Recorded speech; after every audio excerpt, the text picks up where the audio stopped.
out to everybody, and thank y'all so much for joining us here on Expanded Perspectives with me, Cam Hale, and as always, sitting in here with me, not just chilling, but legitly chilling, Kyle Filson. How's it going, everybody? Yes, I'm here in Skeleton Studios. I am jazzed up.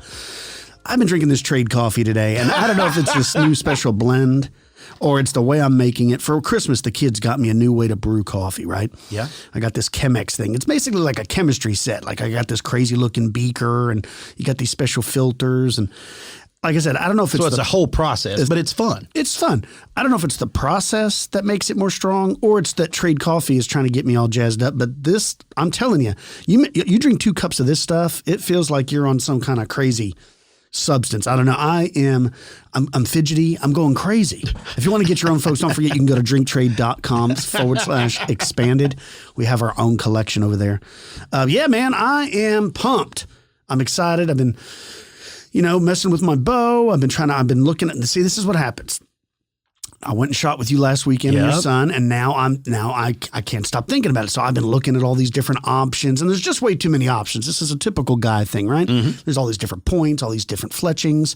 I got bummed out because I ordered them, then they told me it was going to be a couple days longer. I thought it was going to be here this Wednesday. Turns out it's not till next Wednesday. So I'm like, oh, darn. Then I realized when I was a kid, you had to wait like 6 to 8 weeks to get stuff delivered. So I'm like, dude, you got to sell that. Amazon has spoiled me. That's right. Right? I'm expecting to get stuff next day or 2 hours from now. So that's what I've been doing. What have you been doing? Man, oh man, working around here, working on some videos, editing, doing a lot of editing for those friends of mine. And that's about it. I mean, just like sitting at the computer, going through stuff. That's awesome. It's one of those things. I enjoy it, but my goodness, boy, it can grind you down. I don't know how everybody listen. I've said it before and I say it again. I have the utmost respect for people that put in hard work at any job, whether it's inside or outside. But sitting in front of a computer for hours and hours, I don't know how y'all do it. My neck and shoulders, my back. I'm like, man, I'm either old, which I am, or I'm just not cut out. I'm built more like a caveman. I'm probably built more for heavy lifting, dragging things, digging holes in the ground, complete manual labor. Sitting over that computer is whooping me up, man. It's bad. I saw a T-shirt the other day. I need to get you that. It says, my favorite childhood memory is when my back didn't hurt. That is 100% correct. 100% correct. The weather's getting good. Look, I hope it's nice where everybody's at. I know it's not. I know a bunch of y'all up north got some snow, but I guess y'all enjoy it. You wouldn't live there if you didn't enjoy the snow. Right. I guess you have to learn to enjoy it. Big ups to everybody at the Lancaster archery shoot this whole weekend. Heck Shooting yeah. out there. We'll get to watch a little bear bow. I got something I got to drop on y'all. I'm going to hand it off and let Kyle's going to get a good listen to this because this is one of his favorite subjects too. For those of you that weren't aware or that heard and didn't tune in, last week we got to go on and we got to talk with Lon and spent quite a bit of time from Lon with Phantoms and Monsters. Well, we're going to drop that today so y'all can hear it. And we're going to get to do more with Lon. We've been talking and going back and forth. And after that little interview, Lon sent me this, and I've got to share this with y'all. A Glimmerman entity attacks a couple on vacation and then follows them home. Now, these folks reached out, all right, and contacted Lon. Get a load of this.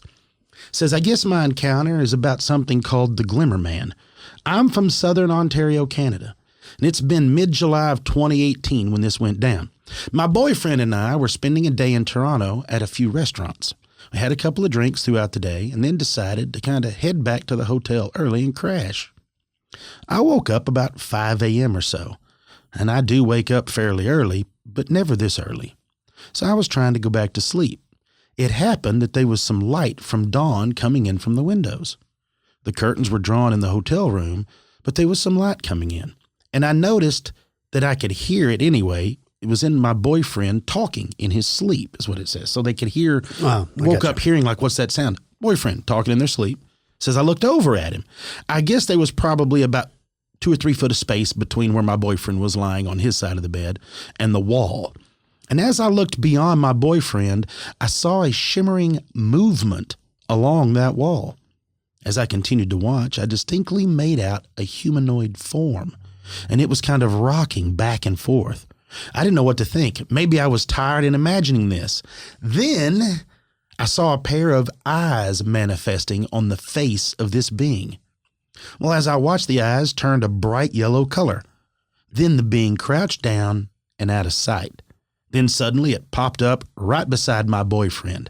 I saw a shimmering hand reach up and cover my boyfriend's face, then pulled back when my boyfriend made a gasping sound. Then it happened again. I started shaking my boyfriend, but he wouldn't wake up. The being then stood up and started walking around the bed towards my side. So I immediately jumped out of bed and headed towards the bathroom. I entered and slammed the door, and I yelled for my boyfriend to wake up, but I heard no response. Then I heard him gasping again. I opened the door and I saw the being lying on my side of the bed. I stood and I watched it again, yelling at my boyfriend to wake up. Then suddenly my boyfriend woke up and lets out a horrific scream. He looks at me with wide, terrified eyes. I looked over to my side of the bed and the being was gone. My boyfriend tells me that he had an awful dream that someone was trying to smother him, and I start crying. I told him what I had seen, and at first, I don't think he believed me, but the more I talked, the more he realized that his dream was similar to what I was describing. We quickly packed our bags, checked out early, and then drove home. Now, since that day, my boyfriend and I are married. We bought a house and plan to start a family soon. But I occasionally see the same Glimmerman. I believe he hitched a ride back with us from Toronto. He isn't here all the time, but seems to show up at the most inopportune times. Can anyone tell me what to do? Can this being be removed? Is it a spirit? Or is it a malevolent entity? LL. Wow. Yeah, see, that's the $1 million question, right? What is it? Because it terrorizing her boyfriend in his nightmares, and while he was trying to sleep, trying to smother him. I mean, this sounds like the stories of the old hag syndrome, right? Yeah, or the succubus.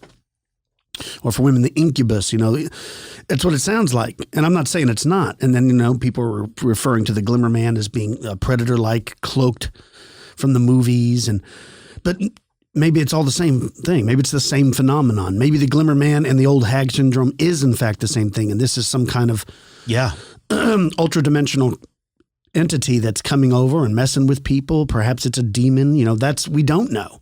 Well, what's wild is we very rarely get them in, and we talk about it coming up, get them in a home. Yeah, that's true. They're mostly all outside. It's very rarely is it in a contained area. Yeah, most of the time it's out in the outdoors, Yeah. But you're right. There have been a few sightings where someone has seen it in their living room and stuff. So it's almost like it came in waves, right? So Lon sends me that. We talk about it and all this stuff. Then this one drops. You got another one? I've got another one. All right. He got this just sent to him also. And he sent it. It says Glimmerman appears during a native Lakota drum circle. It says, I'm writing you from North Dakota, and I was intrigued when I saw the term Glimmerman on your website. I had a similar encounter 2 summers ago in the area called Kimball Bottoms, or as the locals call it, the desert. Anyway, I was down there at a drum circle they were having, and I don't know if it was the drumming that attracted this thing or what. I was facing the water and banks of the Missouri River, and it still being a little light outside, which is around 7 p.m. in the summer, I could see everything clearly. I thought I saw a heat signature on the opposite bank, like heat rising off a hot parking lot in the summer. This stood out to me as I began staring into this area. Anyway, zoning out as I went into an almost trance-like state due to the drumming, I started seeing this thing move. I stopped drumming and walked over to the edge of the bank. The more I watched, the more I realized that this heat signature looked like it had arms and legs and was like swaying to the drumming still going on behind me. My friend came up and asked what I was looking at, and I pointed it out to her, and other people from the circle started to notice that we were pointing and staring at something across the river. More people stopped drumming and joined us at the bank.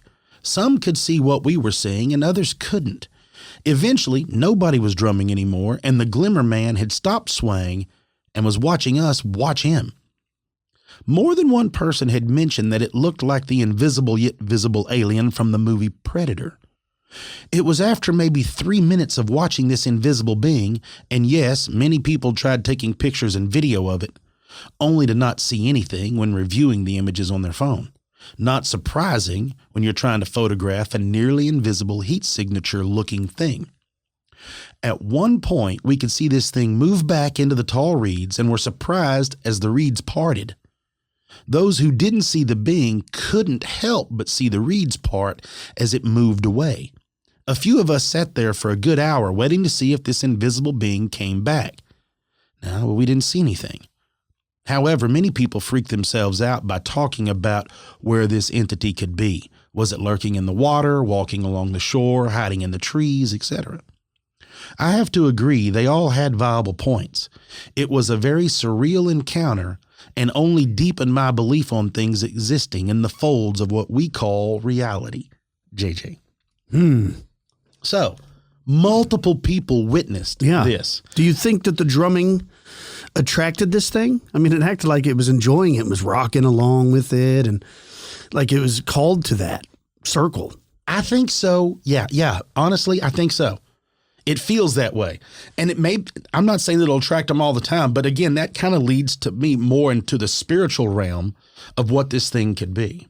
Well, and like we talk about in our upcoming interview with Lon on Phantoms and Monsters, is there hasn't been that many stories that I've been told that the Glimmerman harms anyone, or lots of people see it, but it doesn't actually harm anybody. There's one story where a kid ran into it and it picked him up. The woman mentioned in the first story that her husband was having a dream and it felt like something was trying to suffocate him, but it doesn't mean that it was. Yeah. Like, so what are these things? Like, I don't know. Do they have, bad intentions for people, or are they just simply observing? Like, they're interested in human beings. In the first story, it's touching the boyfriend and causing a reaction. I guess we could say, was it causing it for the negative, or was it trying to help the boyfriend? Like, who knows, right? Yeah, maybe it was just he was having a nightmare and he was trying to shake him, wake him up. Or he's trying to take whatever's trying. Yeah, I mean, we have no idea. But that interaction is few and far between of those interactions other than sightings, and it's so odd. The drumming, though, but I like the fact that they pointed out that you could see the reeds part when it moved in there. And so those that hadn't seen the creature or this being saw that there was physical contact with something invisible to their eye. Right. It always makes me wonder. It wasn't like a ghost where it moved through it actually moved the reeds of grass. Could it be a frequency thing? Man, I don't know. It's affecting your eyes. They talk about that blur or whatnot, like a certain frequency. You could maybe effectually look invisible. I don't know. But anyway, it was really, really awesome stories. I love the Glimmerman. Thanks, Lon, so much for sending them to us. And speaking of Lon, let's take a quick break. And when we get back, y'all are going to get to listen to all the stuff we talked about. We're going to get into some really wild stories and deep diving into the oddness around the O'Hare Airport, along with other things, folks. Stick around. You're listening to Expanded Perspectives.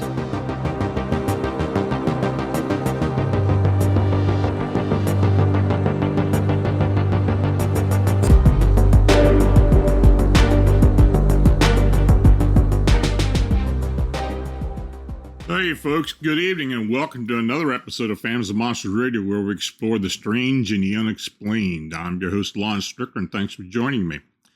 Now, if you enjoy our content, please subscribe, like, and share our presentations. And please feel free to comment as well. Super Chat is active during the show, so please show your support Phantoms and Monsters Radio by clicking the dollar icon under the chat. And you can also support the channel by clicking the super thanks icon or buy me a coffee link. Your consideration is very much needed and appreciated.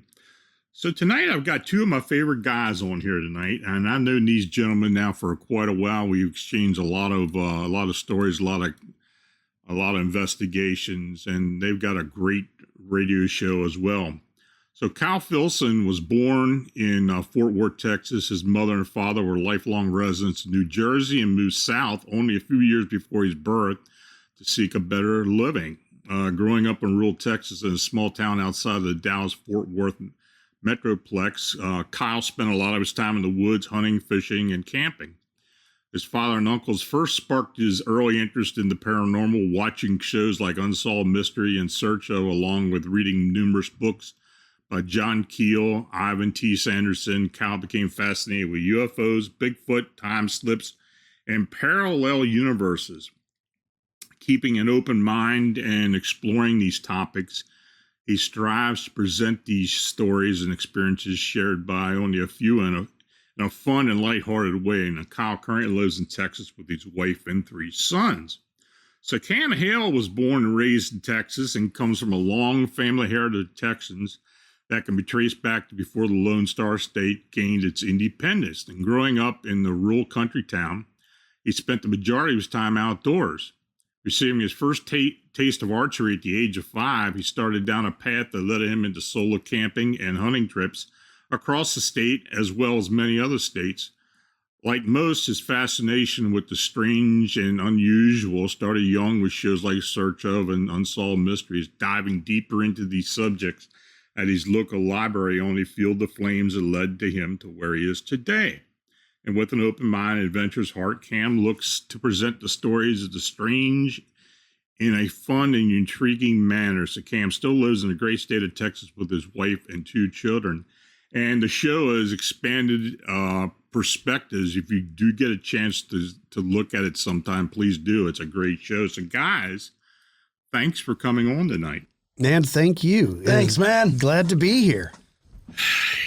You know, we correspond a lot, but I haven't had you on in about 2 years. That's right. Yeah. And I know the scheduling is a bear, so that, that's the biggest problem. But I know you guys are busy on Friday nights. So we started doing some Wednesdays, so that's what we got you on. Yes. So, so what's been going on lately? What you guys been looking into? I know you guys get in these tangents with certain subjects, just like you did with the Glimmerman years ago, and that kind of went mainstream. What's some of what people are talking about nowadays? Crawlers. Crawlers? The pale crawlers, man. We've been getting a lot of stuff sent to us about, we still get the Glimmerman stuff, but we've been getting a lot of stuff sent to us about the pale crawlers recently, like within the last few months. And it's one of those things, I don't know. It's like Kyle and I was discussing, like they bring up the rake. And the history of the rake, they try to trace back to creepypasta. But then we start seeing these things where people are reporting like, nope, that's exactly what I saw, or some resemblance to what was originally reported. So then it starts making you think, well, did it take that form, or did this creepypasta writing actually come from something, an experience someone had, something that was going on, and that's what got it going? Or is it all thought forms? Is it the fact that everybody thinking and dwelling and seeing is what's created it? That's one of them that spiked up pretty good. And then we still get the Glimmerman stuff.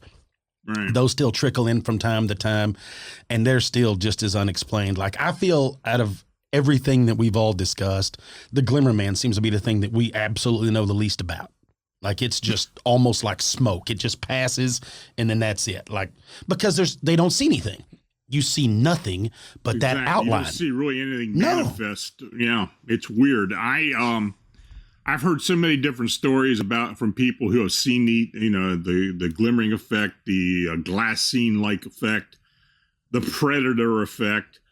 And you and I we were talking about this before the show about, the origins of the predator. And tell us about that a bit. You mentioned something about Hynek's son being involved with this.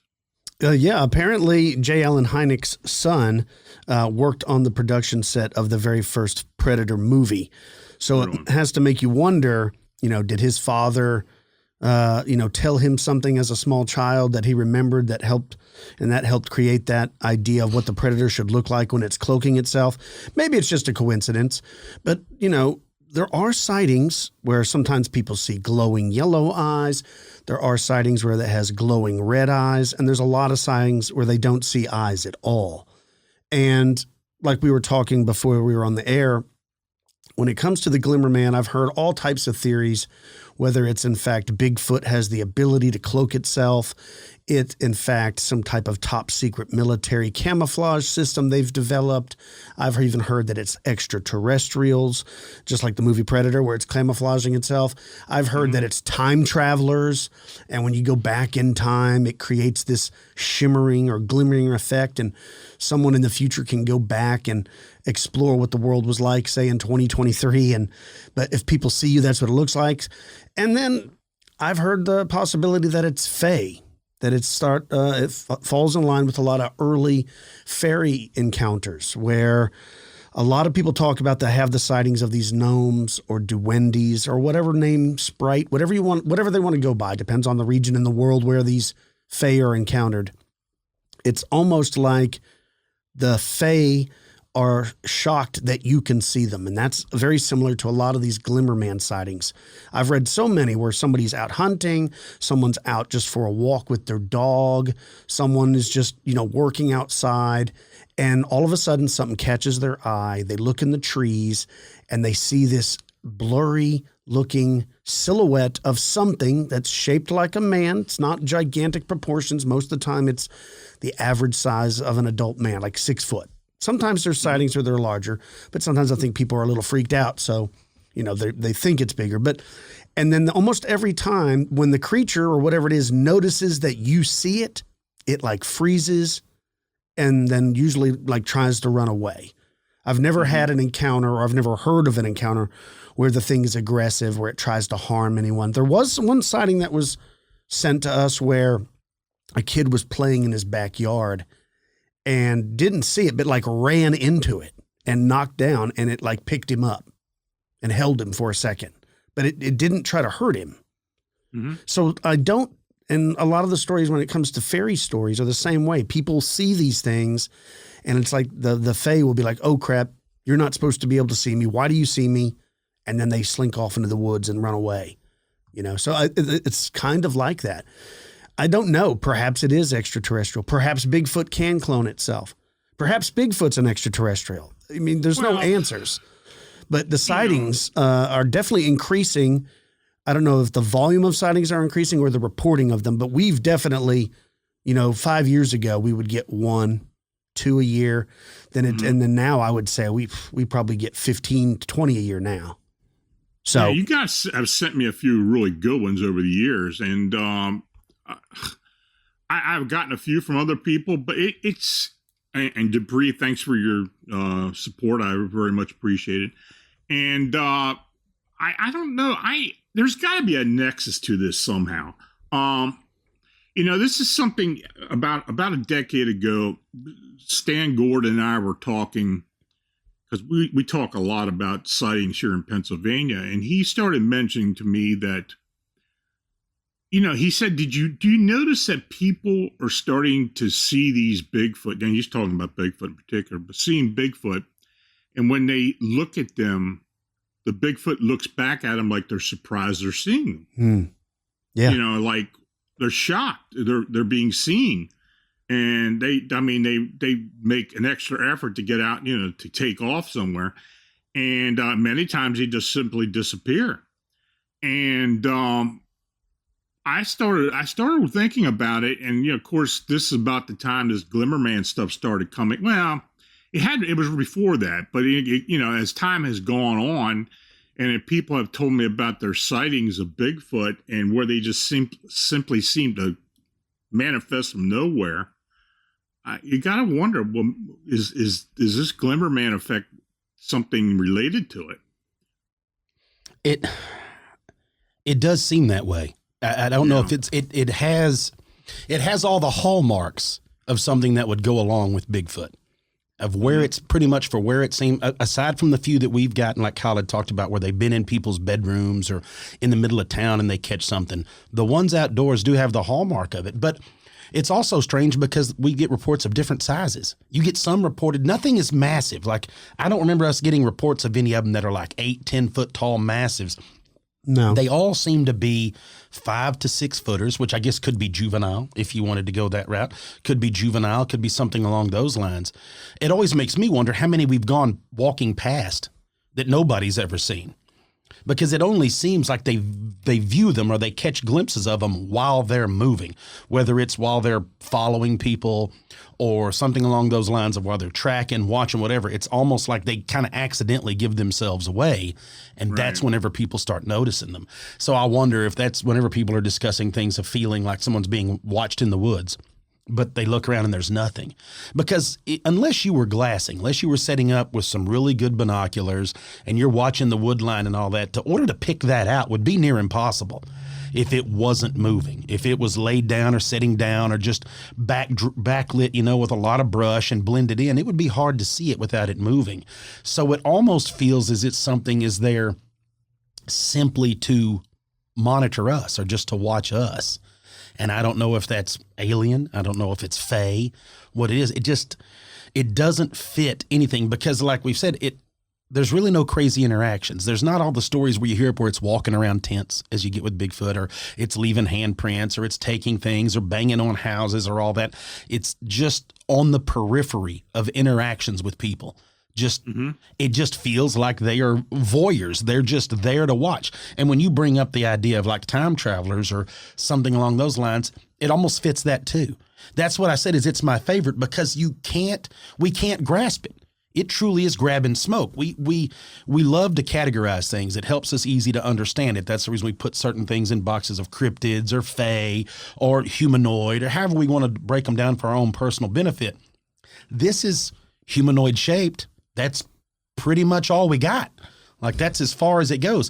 I've never seen a report where someone said it was once there and then I saw it drop its cloak and there it was. It was an alien or it was a Bigfoot or it was whatever.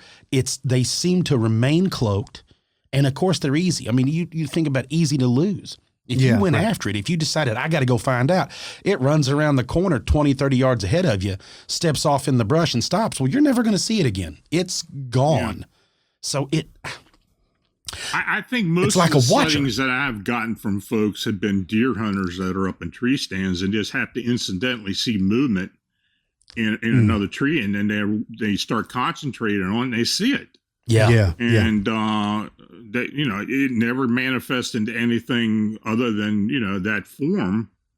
So I don't know. Like you said, maybe they are just watchers, and this is another thing about the whole aspect of cryptids and such. It seems to me, and this is something that I've become more aware of since we've been working with the Chicago sightings, is that I believe that these beings allow themselves to be seen by certain people.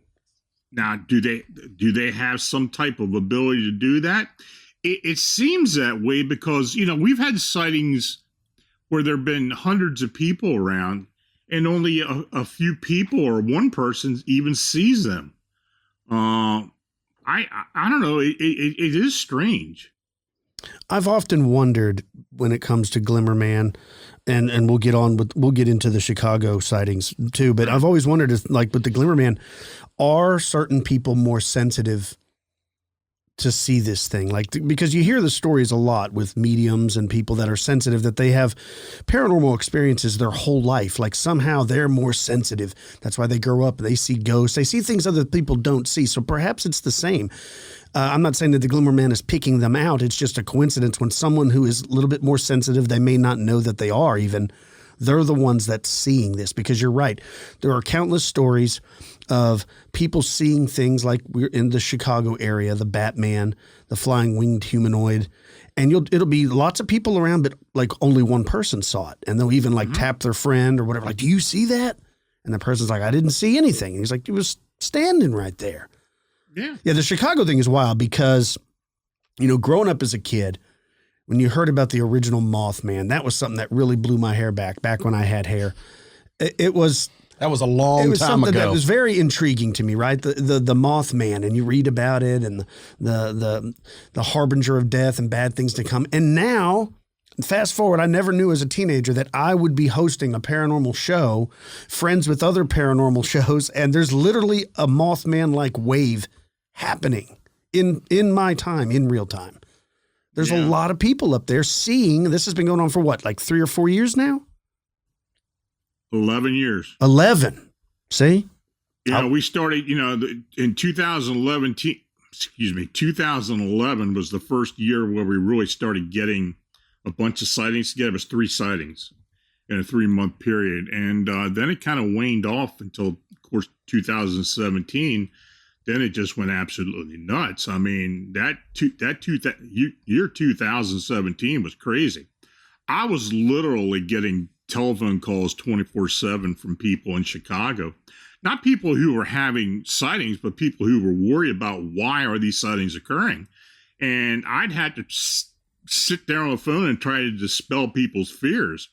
I mean, I'd say in July and August 2017, I was just all the time answering the phone, middle of the night, all the time, because people were literally frightened. You know, they knew about the Mothman, and they knew the Harbinger theory and all that with the bridge. And they thought, well, maybe some type of disaster is going to befall Chicago. And people were really scared. Yeah, I've heard people say, you know, before 2020 that was the precursor to the COVID outbreak. That's why the Mothman was being seen there. I've heard of the lot of the violence on the south side of Chicago.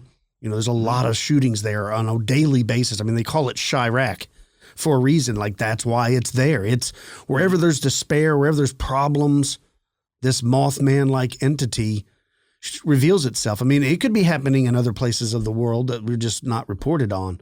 Right. So maybe that's what it is. I don't know, but it's all walks of life have reported this thing, from old ladies that are shopping to, you know, directors at the airport to police officers to recently I saw on your website, firemen. My brother's a fireman. Several firemen have reported seeing this thing more than once, right? Flying crazy. around. Yeah. Yeah. Yeah. You know, we had the first fireman come forward to Manuel, and when he started talking to this guy, he was telling, I mean, this isn't the first time. We've got firemen all over the airport. They've got 5 stations of Chicago City Fire Department at O'Hare. And apparently they all talk about it among each other. So, of course, everybody knows about the O'Hare Batman. That's what they call him. So, and of course, even the people who work the terminal and people that are security and air traffic and pilots, and they all know about it. So, it's, you know, like I told you guys earlier, in October 2019, when the sighting, you know, we got the first sighting at O'Hare, there was one of those taxi drivers that was picking people up, and they used to stage outside the airport property until they'd get a call. And of course, they'd go to the terminal and pick people up. And that's where the first sighting happened, right there beside this guy's. Well, it wasn't a cab; it was like an Uber, and he's the first one. And boy, since then, I'd say 85% of the sightings that we get not now and since then have been from O'Hare. Yeah, it's bizarre. You know, there are other regions of the world where, like, I comes to mind is like Mexico. In Mexico City in particular, there's a lot, but there they call them witches, right? These flying humanoids, they call them witches. But the descriptions are fairly similar. A winged human, they mention the glowing eyes, they mention the ominous feeling, and just seeing it. There are some videos you can look at on YouTube of various flying humanoids or witches. But, you know, it makes you wonder, like, for the same reasons that is happening in the south side of Chicago, is this Mothman, other people call it the Owl Man, which is whatever the name, is it drawn to, there you go, there's a picture. Is it drawn to Mexico City because of a lot of the violence there, you know, with the cartels and things? Like, maybe it's drawn and it's like much like the Glimmerman, like it's a voyeur, like it's watching. Now, does that mean, is it a demon? Is it an ultra-terrestrial? Is it an extraterrestrial? Is it something that's just intrigued by mankind? Like, what are these people doing? You know, it's just generally interested. It's not there to cause harm. We're just terrified because of stories like of the Mothman, you know. I don't know, but there's another great image. There's all kinds of images I've seen, and some of them are different. Some of them, that one looks like it has wings. I've seen some where it looks like it's a guy with a jetpack. You know, you've seen the guys with those, but a lot of the sightings in and around O'Hare in particular, they don't mention any sounds of like a jetpack or nothing like that. Most of the time they just, if there is any sound described, it's the sound of flapping wings or leathery flapping wings, you know? Well, I'd say 90% or 95% of the sightings that we have in Chicago, the wings are actually seen. And most of those are bat-like wings. Now, I got a report today from August of 2022 in Waukegan, was just north of Chicago, and I'm going to post that tomorrow. But this was a sighting that 4 people had that it didn't have wings at all, and this thing was seen flying, and it was close enough that they could see detail in the body and all. But of course, this was something a little bit different than what people have been seeing. So is it all connected? Oh, I believe so, because I believe there have been so many different subtle differences between all these sightings. Is something's definitely going on. But I think the origin is the same wherever they're coming from. I think it's the same. Yeah, I agree. And a lot of the sightings, oddly enough, whether they see the wings aren't ever flapping. Like they're stationary. No. It's like, it's not moving. It's what is it, gliding? I don't know. But like oddly enough, they don't see it flapping. Well, when I had my encounter back in 1988 with two other individuals, and we saw a red-eyed being that literally jettisoned itself without the use of its wings, though it had wings. It didn't unfurl the wings, but it was able to jettison itself quickly into the air without flapping a wing or anything like that. It was just like this thing had the ability to move without the propulsion. So, and we get a lot of that in Chicago. And this is another thing.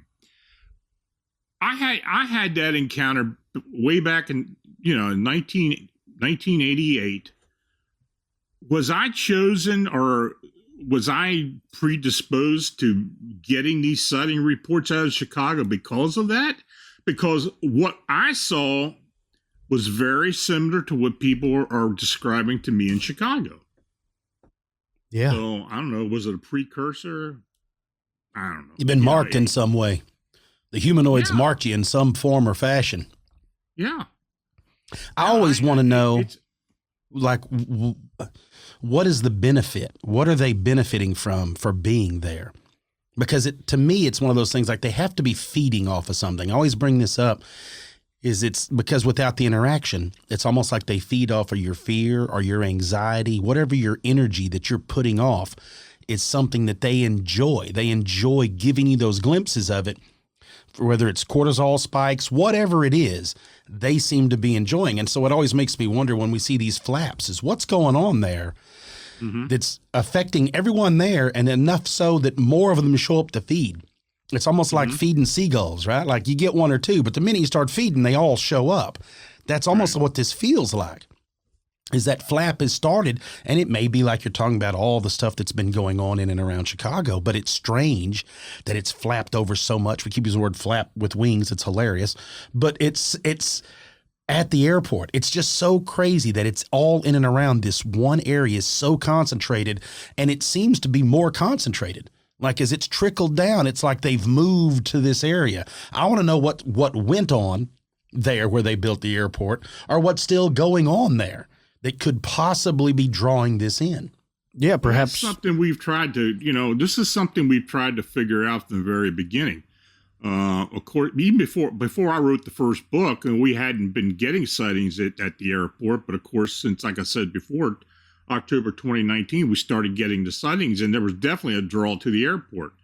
There is one area of the airport where there is actually a cemetery, and there are several carriers that, cargo carriers that are there located in that area. That's the southwest side of the airport. And I'd say at least 50% of the sightings have been concentrated around that area. And I believe that that cemetery is a draw. Is there a portal there? Is there something there? I think there's something about it. And there's definitely connection. There has to be. There has to be something that's pulling this energy or pulling whatever this is to this spot. They're not just showing up randomly. Otherwise, they would be random spots all over the world that would be getting this. Yeah. When you say 50%, that is a large sum given the number of sightings that you've collected since 2011. That is a giant pile of them being concentrated in a very close area. So any of y'all listening, if you want to go try to see something crazy, go hang out around that area. There's your hot spot. You might bump into one. Now you're gonna do it on your own. You're gonna take it on your own risk if you go there. You see something crazy coming down there.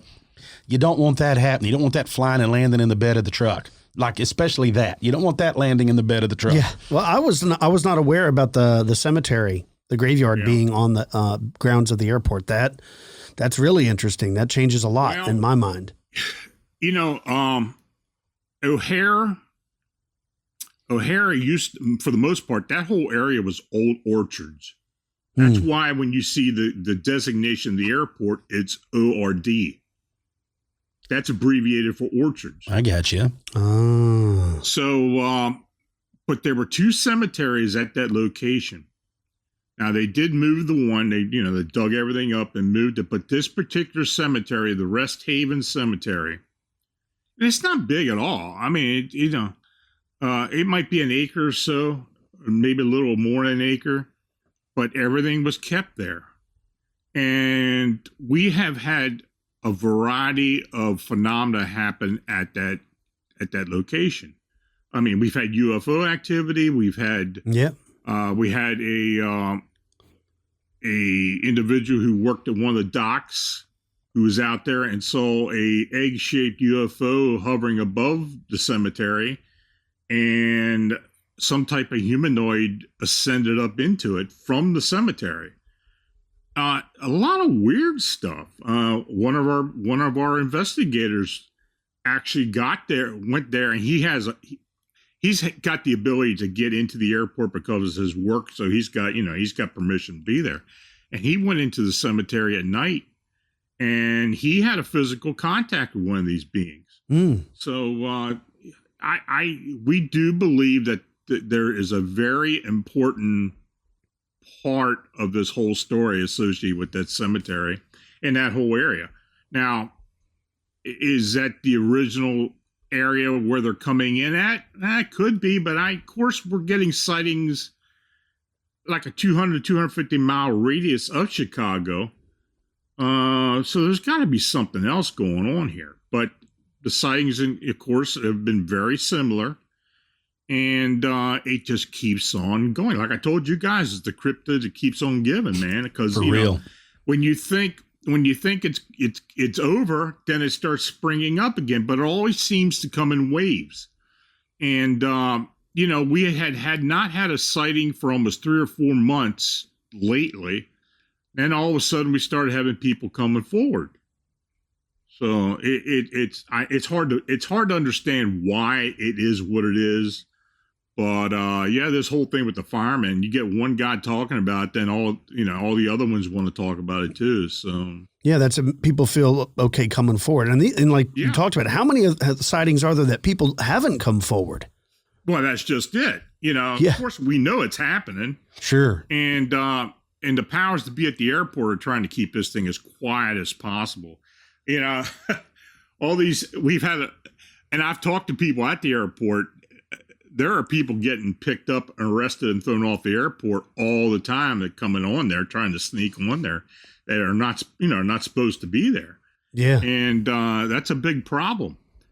But anytime in the past year or so, anytime there's a report from a witness who's like a supervisor for one of the carriers or something, especially in the cargo areas, when they call in security, they are there in an instant.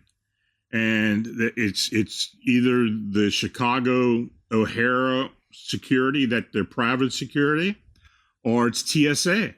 Yeah. And they don't play.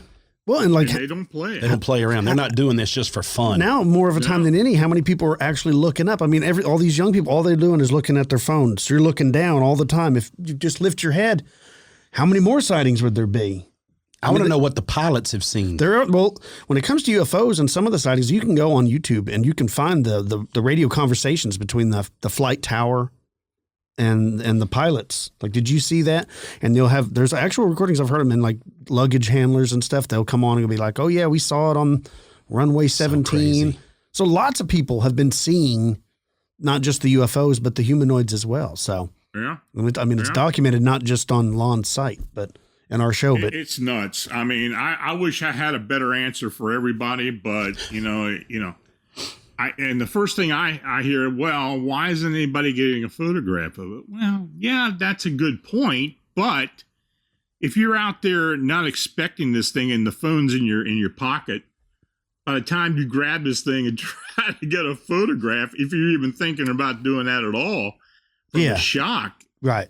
That's not the easiest thing in the world to do. Take your phone and take a picture of a commercial airliner in the sky at night. Tell me how that works. Yeah. You know what I mean? It's like they're it's great for taking pictures from me to you or across the table or over your food, all of that. But they're not so great when you're trying to document something at great distance. in the air at In night. the air. Yeah.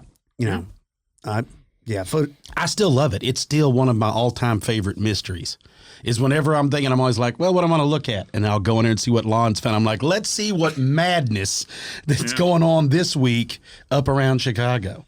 Well, you can almost guarantee you'll find something. It's the one spot that it truly, like, imagine if they were Bigfoot sightings like this. If there was one area that you could go and you know how many is going to go on there, imagine the odds of it. That's what's so crazy. Is I just feel like they have to be feeding off something. Something has to be drawing them there. And it sounds like it's in the cemetery, whether it's the burial of an old shaman or an occultist or whatever's out there that's caused this, who knows? But something is definitely popping off. Well, that's what makes in and around there. Makes it so exciting is, like I said, I've read a ton about different things over the last 20, 30 years researching paranormal stuff, but I've never actually lived through an actual wave. Yeah. So it's kind of cool to be in the middle of it. Well, my niece was a flight attendant, and she lived in Wrigleyville for a few years up there. And so I was always asking her about it. Now, she never had anything like that, but she did tell me that she had heard people talk about it in and around the airport and all that. Sure. And they talk about it all the time. I mean, imagine it being that open. Earlier, I've got a supervisor who works for one of the carriers, and they tell me what they hear at the terminal, what their employees are telling them, what other carriers are telling them, but supervisors from they all know about it. So everyone listening right now, imagine you were at your job, your place of employment, and this was openly discussed like it's been being done now. Like actually taken serious enough to where supervisors are like, hey, something went down last night. This is what you're going to hear. This is what they saw. Just want to bring it out so everybody's attention. All right, have a good day today. Boom, and that's it. Like if that was, imagine going into any job, right. and that's what they were talking about. Oh, by the way, last night, night shift, this is what they saw. Get ready. I mean, and like you said, security shows up. Undoubtedly, this is a very serious topic for all of those involved, not just us looking in on it. Well, I mean, a lot of these people who have been witnesses have had their jobs threatened. We had an incident where one of the witnesses actually got footage on their cell phone, and they told them, if you do not hand it over or do not clear it, you're going to be gone. I mean, no uncertain terms. They tell them. I've had several people who work there who, have told me the same story. And Manuel hears it as well. I mean, he lives there, so he's there all the time, and he works for a trucking company, so he's hearing the stories. So, it's crazy. Now, you guys had brought up the the crawler humanoids. Yeah. I wrote a book about this. And I still don't know what the hell this thing is or what these things are. You brought up a good point. Yeah, a lot of it seemed to start off with the Slender Man phenomena, which was just a meme. Right. But it's before that. There have been these memes of these humanoid beings from a long time ago. And are they thought forms? Sure, they could be thought forms. I wrote a chapter about thought forms and the possibility. But why all of a sudden are people talking about this? I mean, the encounters, they just continue on and continue on. I don't know what people are seeing or what people are experiencing, but there's no real rhyme or reason for it. There's no actual reason to why they're there. It just seems that they show up for whatever reason. Yeah.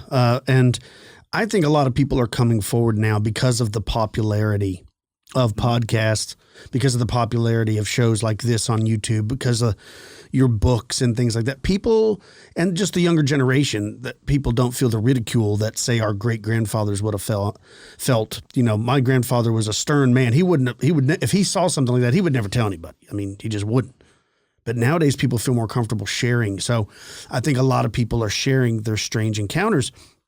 And you're right. I've read everything about, that this is a new creation that was on creepypasta and stuff like that. Mm-hmm. But there are sightings that go back hundreds of years where it's a description very similar. Now, they're not calling it a rake. They're not calling it a pale crawler. They're calling it a golem-like creature because that's what they associate with because of Tolkien's books and things like that. That's the description they're giving. And I'm sure before those books, it was given a name of some other name by, wherever it was seen, whether it's in Germany, Hungary, South America, North America, the United Kingdom. I believe that these things have been seen for a long time and that they just went under different names and they seem demonic to me. Now, I don't know, but I know that I've read sightings where people had an encounter. They got kind of freaked out. They jumped in their car. They drove off. They thought about it for a little bit. Then they decided the next morning or even an hour or two later when they calmed down to go back to where they had the encounter. And then they look and there's no footprints. There's no traces of anything like this happening. I've seen several pictures off of trail cams of things that, looks like what we're calling a pale crawler now. But I think it's something demonic, but I don't know. And again, it's the same question as we had with the Mothman and the Glimmerman. Are certain people sensitive to seeing these things? Or can anybody see them? Are you selected? There's something to that. I really do. I think there's something to that. And, the fact that, I don't know, it gets to the point where it almost all runs together. You got to, and I think the one thing that fascinates me about this phenomena and other phenomena like the winged humanoids, but there always seems to be a connection with films for whatever reason, just like with the Glimmerman, the Predator, the winged humanoids and Jeepers Creepers, and there always seems, and a lot of people who have these experiences do bring it up. Of course, the Slender Man was a meme, but why all of a sudden are people seeing something very similar to this? And the first thing you can think about, it's a thought form. It's mind manifested. Just like a poltergeist. But who knows? Yeah. And I believe the two of those girls convinced another friend of theirs to murder somebody, didn't they? Sure. In the name of Slender Man. Girls. Yeah, it was up in Wisconsin. It was up in Wisconsin. The two girls were into this whole creepypasta thing with the Slender Man. Yeah. And they convinced themselves that it was real and that they were going to kill this girl for it, for the Slender Man, and they just went totally nuts on it, and they almost killed the girl. Yeah, so perhaps it manifested itself to them, and they actually carried out a sacrifice to it. If is this demon that's feeding off of your soul or energy or something, like that. It actually succeeded in that circumstance, and like you talk about with thought projection and stuff, maybe the collective thinking and the fear of this has actually created it. It reminds me a lot of like the Black-Eyed Kids. Yeah, same thing. It's the same deal. It almost feels like they're feeding off of it. It's something that they need to be, their appetites need to be pleased by whatever this energy is. So they will assume whatever. It's almost like if you have everybody's on the same group thinking, right? You have a hive mind, and if whatever's the majority is thinking about is what this thing will manifest it into. Kyle and I discuss this off air all the time about Hat Man. Why is this Shadow Man the exact same thing that everybody sees? It doesn't make sense that there's a shadow with a hat. Why? And why is it this certain fedora or this certain style hat? None of that makes sense. But again, it almost is like it preys on the fear. It knows that you don't like it. And you bring up being able to see it. I'm colorblind, so I don't see the world the way other people see the world. Anybody that's colorblind, any of that. So it always makes me think that if that little bit can affect, well, there's got to be people that can sense and see other things. We all have that friend. Everybody listening has that friend that's like, man, they always seem to know when I'm going to call, or they always seem to know. And if you don't have that friend, you're that friend. Yeah. That's how this is. So we always have that. We both have a very close person in our family that seems to be I hate to say affliction, but almost with this, to where if something weird and strange and unusual is ever going to happen, it happens to them first. They're the first one that notices, the first one that has something happen to them, because they get a response. Whatever this thing is, whatever this energy, good, bad, or indifferent, when it finds something that it can get, or someone it can get a response from, it's almost like feeding the stray. The stray then knows, this is where I'm going. This is where I can go now to somewhat milk what I need from this individual, and then go on to others and go on to others. When you look at these sightings, I always look at the age for which they're reported. I always go back to like the idea of the Nordics, the alien Nordics, of the blonde-haired, blue-eyed, where they don't make sense. They're almost human, but not quite human. Well, there was a window of those reports, and then they seem to have fallen off. It's almost like it's morphed or changed into whatever we see now, and it comes in these waves. And to me, it always feels like they're adapting, they're overcoming, they're moving in, whatever it is, whether it gets told that that's an old wives' tale or we don't believe in that anymore. Whatever it sticks way, it almost finds its way to find you, and it just keeps adjusting itself to stay ahead of the curve. And I know it doesn't explain all of it, because I don't feel that Bigfoot's that way. For some reason, Right. And again, we tell everybody this all the time, I am a day-by-day Bigfoot believer. One morning I get up and I'm dead set it's there. The next morning I get up and I'm like, there is no way that's out there. And that changes every 24 hours, because it might be a little bit of something. Yeah. I can't shake that off. And I guess we know people that have personally had encounters that we have sat across the table from and spoke to, and I know they believe it. And like we always tell, my favorite Bigfoot story is about a non-Bigfoot. It's about what they thought was a Bigfoot, but they believe it. It has the same effect. So unless I have a sighting myself, and if I do, I'm never going to tell anybody. I'm never going to tell a soul if I see any of this. I'm just going to be like, well, I kind of changed my mind, and then that'll be the dead giveaway when I'm When you're not flip-flopping, when you're just one way all the time, that'll be the sure sign. That's the giveaway that something happened, because we always joke, I'll go hunt Bigfoot, but I won't go hunt ghosts, because Bigfoot can't attach itself to you or hide in the back of your truck, right? But something with evil, this hat man, these shadow men, whatever this is, something about it seems to have the ability to connect itself to you or to somebody or to a place, to where these others seem like somewhat natural. And I know they're not, but they do seem somewhat natural. And I don't know why that is, but that's the route that I go every time I think of anything like that. And it could be Fae related. Well, and one of my favorite stories I ever received here at the show from a listener regarding the like hat man and the rake and stuff is this person. I don't remember his name. I think it was anonymous. Anyways, but several years ago, he started having trouble in his marriage, and he began to drink and started getting addicted to pain pills. I think he hurt his back at work, and was given a prescription like normal, but then it just got out of hand. And his life was like spiraling out of control. And that's when he started having these encounters with the Hat Man. And he actually saw a rake more than once in his home. And, and he was plagued by this thing for about 2 years. He would see it, just randomly, sometimes in the hallway. One time, I think it was in his kitchen. Anyways, slowly, he was eventually divorced, and eventually he was able to clean his life up. He found God, joined a church, went to rehab, and kicked all his addictions, and now he's, 100% better. But once he did that, he never had an encounter again. He never saw a crawler again. He never had a visit from the Hat Man. So it makes you wonder, too, do these things not only attack or attach themselves to people who are sensitive, but it depends on your state of mind and your spirit, like how you are spiritually.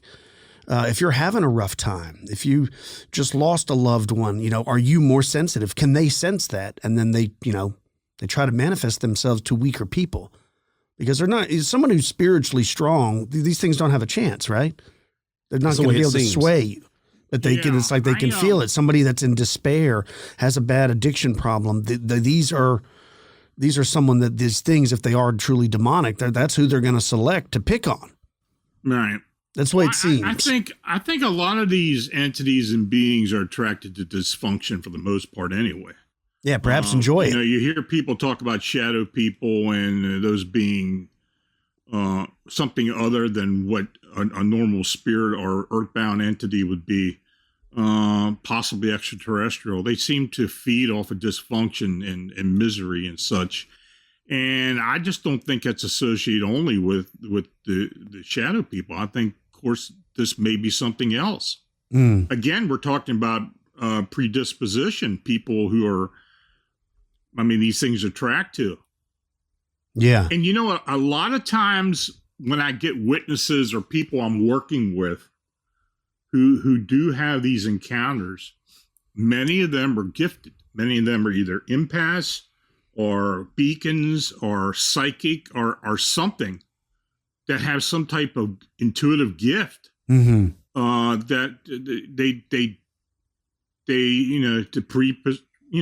that they're actually attracted to it for that reason. I have the opposite of that. I can't even find my car keys in the morning. Oh, 100%. Nothing's ever going to show itself to me. You know, it's funny. But it's funny, you know, I think each of us do have to question our sanity sometimes. You know, we wake up, like you said, you wake up and you got a different position on Bigfoot. I do it all the time. I look at my morning mail and I'm thinking, what in the hell is going on? How did I get involved with this? What am I doing this? You know, it just brought more questions. That's all it's done. Absolutely. It's just made me crazier. It's all it's done. I'm like, now it just opens a can of worms. But we say that all the time. Like when you start digging into it, you won't find answers. And anybody listening, you won't find answers. All you're going to do is go deeper and deeper and deeper down that hole till it just makes you crazy. Yeah. Well, and thank God you are cataloging and keeping all these stories, because your website is the mecca for these sightings. Yes. I mean, literally. Yeah, well, I tell you, it's a chore sometimes, but you got to wade through all of it.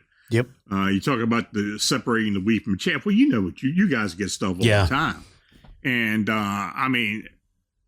if you took everything literal, you would be crazy.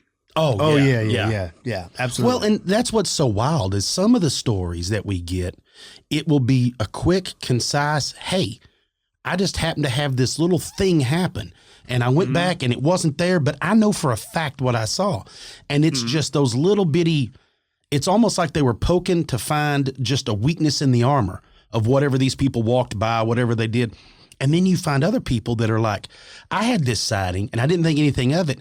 And then I couldn't get it out of my mind. And then it started plaguing me. And then the next thing you know is this thing or whatever it is, they've had multiple encounters with it after that. And you brought up the empaths and all that. I feel like there's something to it. Oh, maybe there's something to that. Maybe that's literally happening. Maybe these things are poking everybody on the planet. Yeah. They're just picking out the ones that really notice it, and that's the ones they mess with. They're tapping me on the left shoulder, and I'm turning to the right. It's one of those like, what? I have no idea. One could be living in here right now. I wouldn't know it. No. Well, I'm going to get to some of the questions because they're piling up. Yeah, let's take some. Grandmaster UV, they want to know what you guys think about UFOs and how they work, electro, gravito, gravito, or magnetic, kinetic force fields. What are your thoughts on UFOs? Well, having never seen one, I do not know, but some information that was leaked many years ago and is now being leaked again by the government, I'd have to say I would believe what Bob Lazar described, talking about the blue-like aura that surrounds the craft. It uses a rare element, moscovium, element 115, I believe, may be the number, but the mineral is definitely moscovium, and that it uses, with no wires, somehow a device, and it's anti-gravitic, and that's how it moves through space. He even talked about how it would shift and move that way. Right, and when you look at the videos that were released, that's exactly what this thing's doing. And back in the day, you know, they tried to discredit Bob. They tried to say he didn't work at Los Alamos and all that, but then, you know, it comes out that he did. He was in the phone book. They've talked to several people that knew that worked there with him. So that was, you know, thrown out. They tried to say that he didn't go to MIT. He didn't go to Berkeley. But then there's people that said that they would take him and drop him off for school. Whether he got hired with EG&G, the guy that hired him, like everything Bob said has now come to light. It was 100% accurate. Even the little bone X-raying thing that was allowed to get them into the, you know, off the Janus flights into S4, like that's been proven. So without having ever seen a UFO myself, I think that they work anti-gravitically. I just have to believe Bob. I'm going to defer to Bob Lazar. Yeah. That's about the best way. I'm like, I'm going to have to go with what he said. It's the reason how it moves the way it does. Yeah, look, like the Battle of Los Angeles. I mean, the craft looks almost identical to the same ones that David Fravor and them videotaped with their FLIR pods. I don't even want to get into that because I'll start having a panic attack talking about those things living in our ocean. Let's see here. Vincent wants to know, is there a connection between the UFO sightings over O'Hare and the winged humanoids?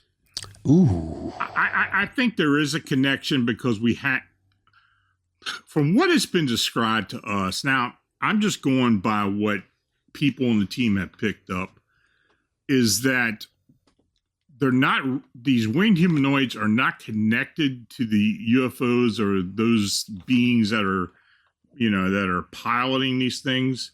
But for whatever reason, they're attracted to these winged humanoids, and they seem to show up after the sightings with these beings. We had in particular, we had a security guard who saw one of these beings in a construction site in the southwest area where they've been doing construction there for a couple of years now. And he went to look and he saw it. And then a big V-shaped UFO showed up all of a sudden. And this thing took off because of this UFO showing up, this craft showing up. So I don't think they're associated with it, but I think these crafts show up because of it. I don't know. I don't know what you guys think. They might be privy to the idea. I like to think that they are chasing them. Like they are out here trying to catch them, trying to do whatever. Like maybe that's what Earth is, right? Is it's a battleground for all of this stuff, and they're coming here to do. I mean, we don't know. I mean, any theory is good as any, but it does seem funny that they seem to show up after that. I mean, we get reports of them people seeing UFOs around Bigfoot sightings. Yeah, I was going to say the same thing with Bigfoot. Man, there's a lot of that stuff that I personally don't know that I don't believe that they're connected. Other than they're like us. They want to know. They see it. They go to it. I don't know. Maybe they want to be the only cool guys on the planet, so they want to run all the rest of them off or get them and put them. Maybe they got out of the UFO zoo. I don't know. Right, and that's what they're trying to catch. Yeah. My favorite theory is that Bigfoot is associated with the UFOs, and Dogman is actually Bigfoot's pet. And like they just stop here, let him out, to use the bathroom. They lose control and it gets loose. Take him for a walk and he got loose. Yeah. I mean, why not, right? I mean, that's a whole nother thing. You get into the Dogman stories. That's a whole nother can of worms there that I'm like, I don't even know. Well, I'm working on a Cryptic Canine book right now. Yes. And I mean, it's like, that's a whole different level of craziness because, you know, there's really no rhyme or reason for those things. We've had a lot of sightings here in Pennsylvania. You know, when Butch was around, we used to work on it all the time. He was always on it. And then this year, we started getting sightings in the state. We had like 6 active cases at one time going on. So I don't know. God, it just keeps going on, and there's no real explanation, of course. So I don't know. I'm looking forward to the book. Oh, me too. I'm looking forward to the book, Lon. Yeah, well, that it's going to take a while. You know, it kind of got delayed because of surgery and a few other things, and I'm starting to get back into it. But I will get it out sometime this year. Tyson Davis asks, could there be a correlation between rising crime in an area and sightings of cryptids? Well, I think it could be. I think it depends on the cryptid. I know what I told you guys about Chicago, and people were worried about it and scared. Was there a crime? Was it because of the high crime in Chicago? I don't know. You know, I get a lot of people that try to connect that, but there just doesn't really seem to be a connection overall to that. It may not be the crime in general as it is the suffering. Well, that may be. You know what I'm saying? It's like the suffering of things might be because of where they always see it in and around. I'm curious to see what comes out after the Russian-Ukrainian war, if there was any strange sightings of UFOs, if there's any strange sightings of maybe flying humanoids, anything like that was going on that gets reported after all this goes, when the dust finally settles. Things have been leaking out. Yeah, because there's always strange sightings. Always. World War I, World War II, Vietnam, Desert Storm. There's always strange sightings during conflicts of war, especially UFO sightings. So I'd be very interested to find out what's going on in the Ukraine-Russian war. Well, I mean, until we get actual boots on the ground, if we do get boots on the ground in the Ukraine or any type of war, which I hope we don't, but then stuff will come out. I mean, if you get U.S. personnel going in there, then stories are going to get out. But there have been some sightings, I mean, of some strange things, particularly UFO activity. Yeah. So that's common, man. I'm starting to get Bigfoot in Crimea too, and it's nuts. Yeah. Nancy Malcolm have Mothman been sighted from planes in flight. So far I don't think I've gotten any of those, but who knows? That's it. Yeah, I don't think I've ever heard of one being seen from a plane. Either. No, not Mothman. They don't fly too high. They're like 500 footers. Maybe they can't breathe above 14,000 feet. I do. Oxygen gets thin. They can't breathe up there. Not Mothman, but I do remember the stories from World War II of several pilots, fighter pilots and bombing pilots having not just Foo Fighters, but gremlins. Oh yeah, on the wings, which inspired the Twilight Zone show, but like William Shatner, right, but those that story we're is showing from our age now. That story's from an original stories that there are people that were claiming that there was these cryptid-looking fey-like Duende creatures tampering with their equipment, and they would see them on the wings and stuff. But never a Mothman, not in my. Yeah, I've not heard of one sighted out of there.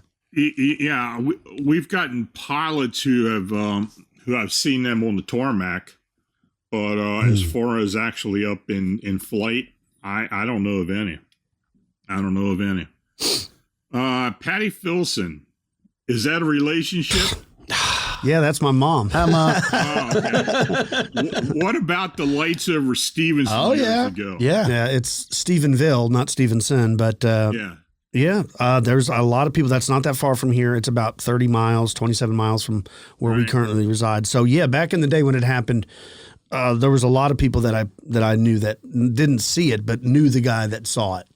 So it was seen by a couple of people. There's a bunch of stories that was spread around it being flares and all, and it absolutely, when you talk to the people that did report seeing it, was nothing like what they tried to play it off as. And what's odd is, like it was being followed. Like it fits into the same stuff as like the lights in Arizona. Right. They're the Carswell Air Force Base. It falls right in line with F-16s that were, sent out to follow whatever it was and stuff. So, if it was just a commercial plane or something, there wouldn't be no need for that. The Stevensonville thing that's been an enigma to me, because I have talked to so many people who have seen those lights and has seen, the craft and such. And I really can't put my thumb on it, but I know for a fact something definitely happened out there. And, it went on for so long. And one of the sightings of the thing was massive. Yeah, huge. Yeah. Like multiple football fields in length. So People forget that Aurora is real close to us too. And that was an old UFO sighting, one of the first. Yeah. Where the crash took place. Mm-hmm. Yeah, people don't realize that Dallas-Fort Worth area and the counties around there had a lot of UFO activity over years. Yeah. A lot. Yeah, well, that's Fort Worth is where they flew the wreckage from Roswell to first before it went to Wright-Patterson, was Fort Worth. Yeah, and you know what? I have heard so many stories about equipment from Roswell, or some of the debris that was picked up at Roswell ended up in Texas, ended up in the Fort Worth area, in the Dallas area, before it went wherever it went. And my dad was in the 509th after or during Korea. Mm-hmm. This was after Roswell. but he was stationed with a lot of guys who were at Roswell. So, you know, over the years, I got to talk to some of these guys at reunions and stuff, and something definitely happened. Yeah. Something definitely happened, but I don't think, you know, everybody tries to associate Roswell in the disposition of everything going to Wright-Patterson. I just don't believe that. Right. I believe, and you know, from the evidence that I've gotten over years, it's down at one of the 2 air bases in Florida, but there is debris and possibly bodies. I'm leaning toward Eglin Air Force Base near Pensacola. Sure. Yeah. But I definitely don't buy that it was a weather balloon. Oh, it definitely was. There's just too much. Will tell you that. Yeah. You know, that Those they tried guys to. will tell you that. Yeah. Nancy Malcolm, have there been sightings of elementals where sightings of crawlers, etc., gather in groups to feed? That's a good question. It is funny that we don't get a lot of, I don't know that I've ever read a story of there being like multiple crawlers sighted together. Like we don't get like packs of them. Yeah. Everything seems to be one off. Like all of it seems to be solo, which is, I'm not hating on it. I don't want to come and turn into a whole covey of crawlers. I don't need like a half a dozen, 2 dozen. I don't care. Run it. I don't need that. It always seems to just be one. I only ever had one report from Ontario where there was a farm where multiple crawlers were seen at. But that was it. That's the only one I can even remember of being multiples, even more than one. Well, going back to Dogman, we've always talked about that one story of like there was 6 or 7 in the yard that moved up around those people's houses, and then we don't ever hear about that either. It's always seems to be singles. I guess it could happen. I don't remember reading anywhere where it did. Yeah. Now, multiple Bigfoot seem to be a thing. They seem to be more like family units if you come across those, things like that, but not crawlers. We don't need a pass on the crawlers. That's a bad news. Those crawlers freak me out. Man, it's not cool. Yeah, and the more and more I've talked to people about it who have had encounters, it's like, you know, and this all started with this Penelope sightings that were going on up in the Sierras. And that started getting out, and then it just seemed like it just spread. All of a sudden, people were seeing these things. Yeah. I don't know. Oh, I don't want to start. No, I don't. That's definitely something I do not want to witness. No, me neither. I'm out. Me neither. Mitzi, do you think the Chicago Flying Humanoid Flap will be ending in the near time future? You know what? I keep saying that it's going to wane. It's going to stop eventually, but it just never freaking ends. I mean, it just keeps on going. I don't know. I guess you guys think about everything eventually ends. Everything. Yeah. But this, I don't want to say this, but I'm going to.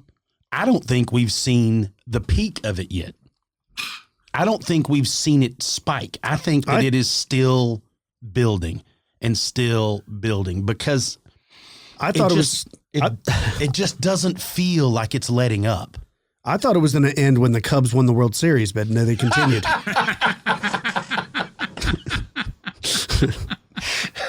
That's funny. Yeah, he was hoping. That didn't stop them. At least they're they won. they're still showing up. Yep. Yeah.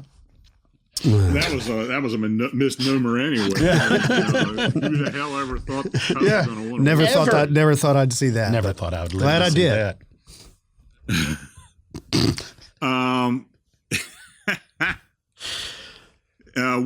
This is from AG. What do you guys think of the Jersey Devils, similar to the Mothman?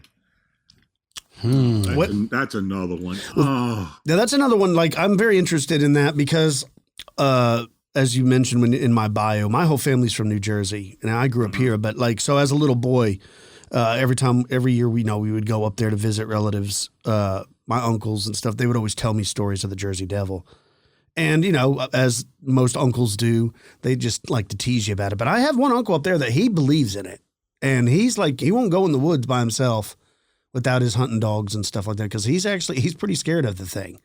I don't remember. I'm trying to remember now if he said he heard it one time. I know he never saw it, but something freaked him out in the Pine Barrens one time when he was hunting. And he definitely believes it. So there is a folklore to the area. Now, of course, the stories range from the thing has hooves to the thing has a pig-like snout on it, you know. Other people say it's more bat-like, owl-like, you know, it's depicted as having wings. Other people say it doesn't have wings. I don't know. I think a lot of the sightings took place, though, in like early 20th century. I don't think that there's been any, like, I haven't seen any recent sightings of the Jersey Devil. Nothing compelling. All the stories were from long ago. Well, I have had some police officers in the area who have seen something. Oh, yeah? They don't understand what the hell it is. And if they can't figure it out, I don't know, you know. But apparently there have been some more recent sightings of, you know, of these things. The whole Jersey Devil thing to me is, there's the whole Leeds legend, but there were sightings of something similar to that down in the Eastern Shore of Maryland before all that started in New Jersey. And I've traced all this back even before the Leeds legend. It seemed like something started down there and started moving up toward New Jersey. Now, I don't know if there's a connection or not. When you start talking about the Pine Barrens and all the craziness that happens in the Pine Barrens anyway, let alone all the mafia bodies that are stuck in there. But, it's like the desert outside of Vegas. Yeah. Huh? It's like the deserts outside of Vegas. What's that? That whole area in the Pine Barrens is like the deserts outside of Las Vegas. Yeah, well, you don't find them in Vegas. They stick in a hole in Vegas. Yeah. You don't find anything. Well, yeah, look at Lake Mead's been drying up. They've been finding all kinds of barrels of bodies in there. Absolutely. Again, more darkness. Whatever it was living in a good spot of darkness. Right. Well, the Sopranos didn't help the whole True story thing either. True story. We've got another one. Randy Alexander. Any gargoyle sightings? Any gargoyle sightings that I'm getting are associated with the winged humanoid. Mm-hmm. Yeah. Especially in Chicago, because we've had people actually describe them as being gargoyle-like. Right. Again, it's a different name for a similar described creature. There are witches here. There are gargoyles over here. Yeah. There are jeepers, creepers over here. They just go by different names, but I think it's all the same thing. It seems to be in that, when you look back in history, that's kind of what you have to think is the gargoyles are the winged humanoids that we're seeing now. Oh, I think so. I think they're... It's like Kyle was discussing. That's the only way that they had to name them, to describe them back then. Yeah, they had to refer to something other than what, that happens all the time. Oh, yeah, sure. Just how many people are telling me, and, the people on the team who have been investigating this with me, we've all had that people say they look like Jeepers Creepers or, that thing in the movies. And, even when we had sightings of these things out on the Navajo reservation, the Jeepers Creepers thing came up back then. We had sightings of winged humanoids down in Pasco County, Florida. We had the 3 sightings down there around the same time, 2017, Jeepers Creepers. So people associate these things with something that they're familiar with. And just like with the Predator thing, of course, when they started seeing the Glimmerman, that's what they associated it with. So. Right, because that's the only way they had to describe it, Well, it's something you can tell someone that they instantly know. Hey, have you seen that movie? That's exactly what it looked like. And instead of, hey, did you see that carving on top of that church? Well, that's exactly what it looked like. I always think of these like lost in tribes that are in the Congo or in the Amazon. Like maybe they're aware of some of these cryptids. They just don't ever tell anybody because they don't know to tell anybody. Like if Lon was to come visit me in Texas, I know they don't have armadillos in Pennsylvania. So when he came, I'd be like, hey, you want to check out an animal that we see all the time? Here's an armadillo. But if you're an outsider and you visit one of these tribes, they don't know that you don't know what some of these creatures are. So they would never even think to tell you that, oh, yeah, there's dinosaurs back there and There's duendes over They think here. you've got them at your house also. Sure, they would never occur to them to even tell you. So when an outsider comes in, they give them some free T-shirts, give them some Subway sandwiches, give them a couple Yankees caps. They don't ever, it never dawns on them. So maybe these indigenous cultures, people out there in these lost areas of, Papua New Guinea and stuff, maybe they know that, there's orang pendek still here. And I remember seeing the video a couple years ago where the guy was on a scooter and it looked like one ran across the road. Maybe they're there. Yeah. Or God knows what else. India. Yeah, that was a story that came out of India where these guys they saw the wild man crossing in front of them as they were on their scooters. But you hear about a lot of that. You do. And you're right. You got to wonder in the deepest part of Africa what they're seeing and if they're the things that do get leaked out, if they're actually there. Mm-hmm. Yeah. I don't know. You remember that movie Baby that was out years ago about the dinosaur that was seen in the Congo? Yeah. I guess you got to wonder if people are actually seeing these things or they're so used to them. It's just part of their culture. Yeah. And then when you hear about it, it's like, I don't know what the hell they're seeing. Yeah. God knows what else that lives out there that they're aware of that they just never think to tell anybody. Up. Yeah. AG wants to know if you guys or me ever plan on doing a show on the Jersey Devil. I think we've done one a while back. I think we have done one. I mean, we've been doing the show for 10 years. So you can go back and look at our entire catalog on You YouTube. could hold a gun on me right now and I couldn't tell you which episode it was. You just have to shoot me.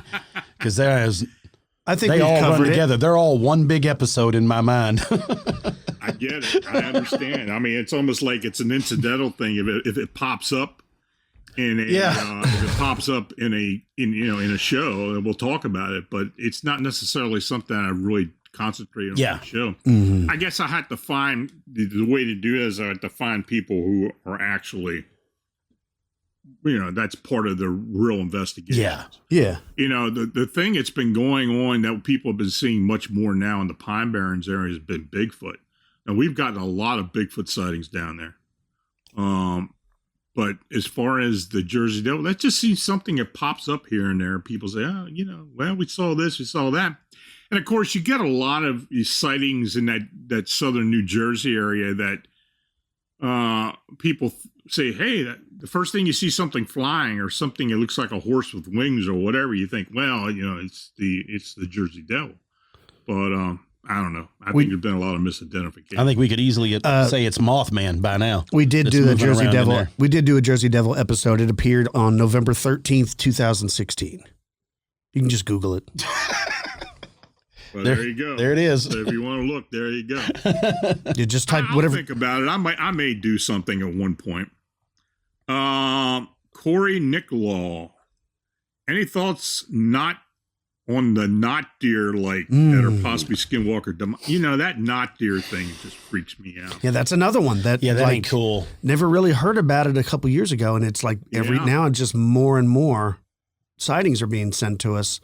We saw that. It seems to me that we've been we first started getting sightings on the Appalachia Trail or up in Appalachia, and that's where it seemed to be the nexus of the sightings, mostly down in West Virginia, southwest Virginia, down into the Smokies. We'd get a knot deer sighting, but it's kind of expanded out since then. And we had for a while there, I was getting a lot of sightings in Colorado. So I don't know what the hell that is. A skinwalker or demonic? People say, well, it's a diseased deer or something else going on.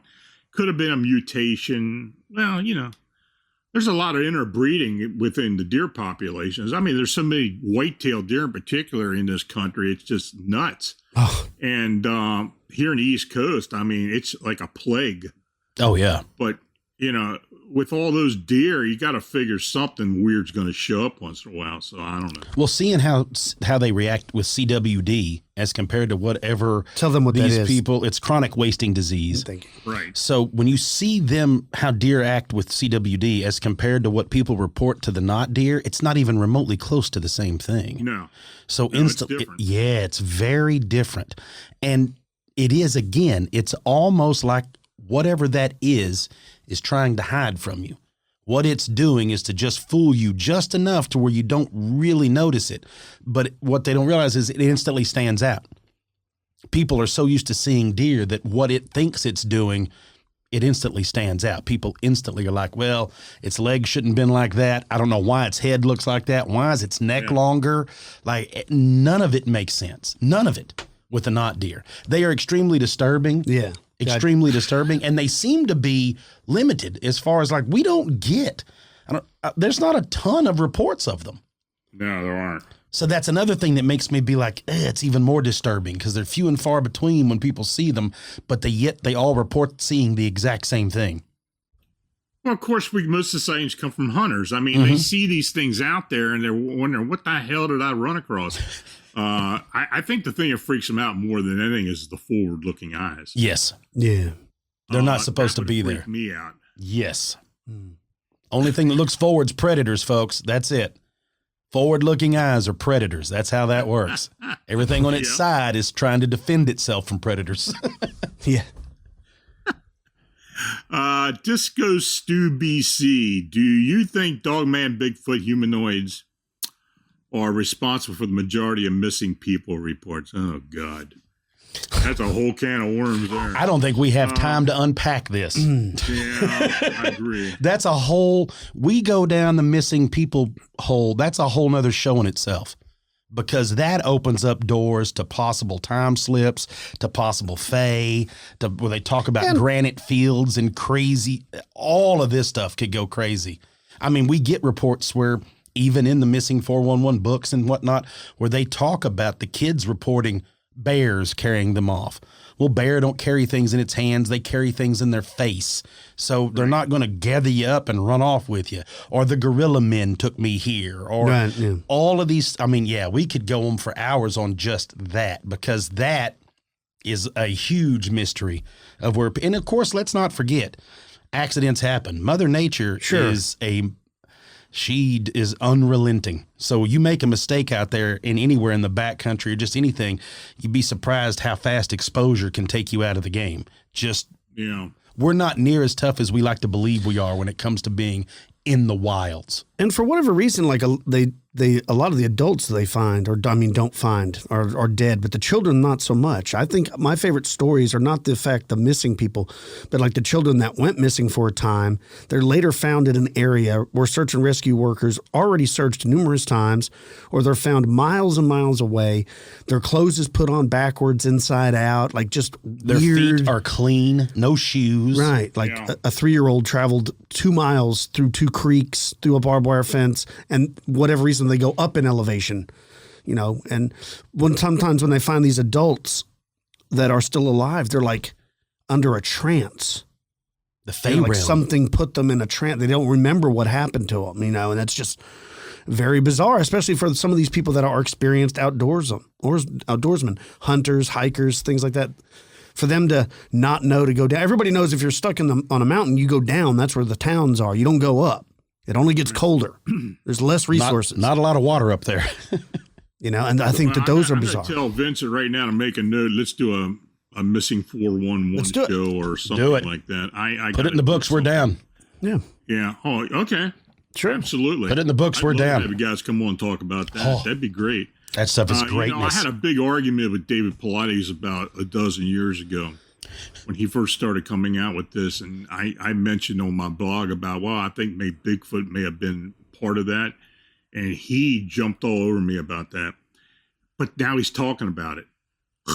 And it's like, why did you give me such a bunch of crap about it back then? But I guess maybe, time changes people's minds to a point. I don't know. Well, I'm pretty sure before those books started coming out that his website was kind of Bigfoot related. Mm-hmm. It was. Right. Yeah. So when his books came out, it was just like, well, why wouldn't I assume that's what you're getting at? Because he never really tells you, he doesn't give you any answers of what his, he gives it, kind of leaves it open to interpretation, which I can appreciate, but then you can't really get mad if somebody thinks that that's what you're implying. Yeah. Because that's definitely what's implied. Well, that's him. I mean, he does leave it kind of open-ended, and he always has. And leave some I do information the same out, I've thing. heard. I kind of let people do their own interpretation of stuff that I write about or report, which I can understand because I don't want to really pigeonhole myself into a theory for about everything. Yeah. I could, but I'm just not going to do that. And maybe he's the same way. Well, you get so many stories that literally it can change within 24 hours. Sure. That information, I mean, your hard drive is probably physically heavy with the amount of information that's in it. I kill a laptop every 2 years. Yeah. Yeah. Yeah. Yeah. I do. I literally do. I mean, it's like every 2 years I got to get a new laptop, and I just kill it. I mean, it just dies. Yeah. Terabytes of information. Yeah, exactly. Yeah. Well, guys, it's great having you back on the show. I miss talking to y'all. I love having you on. We're going to have to get you on more and more. For sure. Yeah. We get these we get these roundtables, which we do more and more now. I got to bring you in on that as well, if you can. Time permits and such. But tell folks how they can get in contact with you, how they can access the podcast, and whatever you want to say.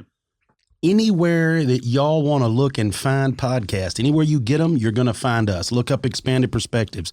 We're on Spotify, Apple. Everything. Everywhere you can find it, we're on there. We're on YouTube. You can pull us up. We have Instagram, Facebook. We got all the good stuff where you can find us, send us messages. You can email us at expandedperspectives@yahoo.com. You can send any message, any stories that you have, send them in. And I want to take the time, too, to say, everybody listening, any story you have, send them to, to this guy. See this guy up here? This is the man that collects the story. This is the man you have to get them to. Make sure Lon has them. He is the collector of the stories that will help us carry this on for generations as it goes. I mean, Albert Rosales and Lon are the two that I always think of, that those men have the Library of Alexandria of the strange and unusual.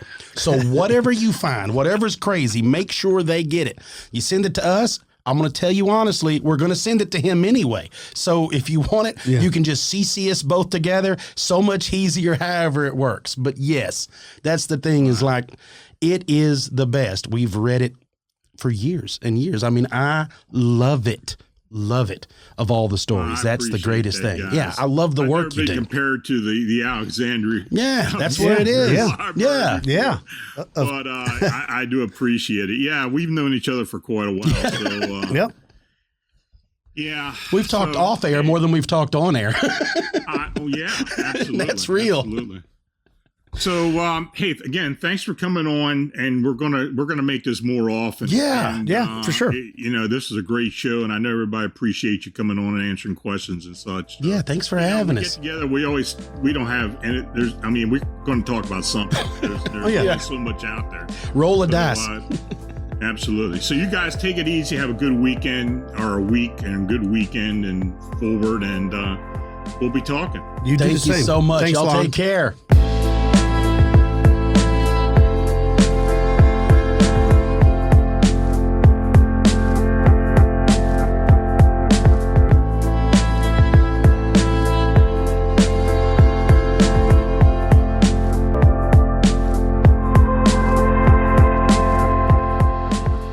And we're back with Expanded Perspectives. Pow. Yeah. I hope you enjoyed that as much as we did. It was very fun to talk to Lon. We're going to be on his show again next month. I think we're doing some kind of missing people roundtable or something. I'm not sure who the other guests are going to be on there, but it's going to be very interesting to talk about. It's one of our favorite subjects, because it's just, there's so many different strange tales of people who are experienced outdoorsmen who just disappear off the face of the earth. Very, very interesting. You know what the hardest thing about talking to Lon is make sure we record everything, because it's always like we start before and then we're like, oh, let's save it for the show. And then we do the show and then we stop and then we start, like, it's hours that we sit around and talk, because you like to just bounce ideas. Because he's got a lot of people, that those that don't know, a lot of people in the field. Yeah, that's that right. do the reports and file reports and go do some investigations. And he has them in key areas, people that he's worked with. So he can... It's like a network of stories and firsthand encounters that they can get, where they've really been looking into all this stuff pretty hard. Especially the wave in Chicago. Oh, yeah. That I'm still very interested in what that's all about. And like I mentioned in the interview, it's exciting to live through an actual wave, we're here and now doing a podcast while this is ongoing. Very cool. Speaking of cool, let's get into some listener stories. Yeah. Check this out. It says, "Hey there, I just started listening to your podcast and I'm hooked. Often I find that my interest in the paranormal waxes and wanes. Right now I'm obsessed with these stories, especially those concerning the Glimmerman. Heck yeah. Welcome to the club. It wasn't until very recently, in 2022, that I had my own experience with a shadow being. I was staying in the 3rd floor of a cabin in West North Carolina. It was really a dining hall that had rooms for guests on its upper 2 floors. The 3rd floor was an open floor plan with bedrooms divided by half walls. I've added a crude drawing so you can see roughly what the room was like. I always recount this story with these details because logically it wouldn't make sense for me to see this shadow. My room faced the section of a bare wall that didn't really receive any light from any of the windows. This cabin is up in the mountains on farm-like land, with little to no light sources on the outside. No lamplights, nothing. The only source of light on the 3rd floor came from the glowing red exit signs, one which was on the ceiling about 10 feet away from my room. Now, I couldn't see the sign from where I laid in my bed, as the slanted roof above me shielded me from its direct view, but it still cast a red glow onto the wall in front of me and the floor.